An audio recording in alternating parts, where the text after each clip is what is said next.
અમિત અને ધીરજ. હાલની ઉંમરનો ગુણોત્તર 5:4 છે. 6 વર્ષ પછી અમિત 41નો થશે, તો 10 વર્ષ પહેલા ધીરજની ઉંમર કેટલી હશે? જવાબ ઉપરથી કરી શકાય છે, પણ પ્રશ્ન એટલો બધો સરળ છે કે હું આને જવાબ ઉપરથી ગણવાનું પસંદ નહીં કરું.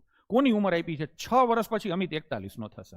6 વર્ષ પછી થશે 41નો, એટલે આજે 35નો હોય, તો આ 5 એટલે 35 થાય ને, અમિત એટલે 5, 5 એટલે 35. અહીંયા જ હળવેકથી લખી નાખવાનું. તમને જે પેપર આપે ને એમાં લાલ પેનથી જ ઉપર લખી નાખવાનું. હું લાલ વાપરું છું, તમે પેપરમાં લાલ વાપરજો, કેમ કે પેપર તમારે કાળા કલરનું, એમાં લાલ લખો ને તો દેખાય સારું. તો 5 ના 35 થયા, એટલે 7 ગણું થયું. તો 4 ના કેટલા થાય? 28. ટૂંકમાં ધીરુભાઈ 28 વર્ષના હશે. આ ક્યારે? તો કે હાલમાં.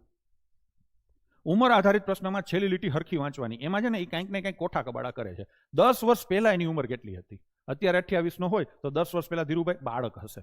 ટૂંકમાં મતાધિકાર એને પ્રાપ્ત થયો હશે, તાજો 18 વર્ષ થશે. બાકી તો આમાંથી તમે જવાબ ઉપરથી કરવું હોય તો થાય. આમાંથી 10 બાદ કરું, આ 10 વર્ષ પછીની છે ને, તો 10 બાદ કરું તો હાલની મળે. હાલની છે ને મલ્ટિપલમાં આવવી જોઈએ 4 ના, તો આ 10 બાદ કરું તો 4નો મલ્ટિપલ ના આવે. આમાંથી 10 બાદ કરું તો 4નો મલ્ટિપલ ના આવે. આમાંથી 10 બાદ કરું તો 10 વર્ષ પહેલા, સોરી 10 બાદ નથી કરવાના, 10 ઉમેરવાના થાય. આમાં 10 ઉમેરું, હાલની ઉંમર શોધવી હોય તો 10 ઉમેરવા પડે ને. આ 10 વર્ષ પહેલાની છે, તો 31 ના થાય. આમાં 10 ઉમેરું તો 38 ના થાય. 22માં 10 ઉમેરું તો 32 થાય. 18માં 10 ઉમેરું તો 28 થાય. 2 થાય.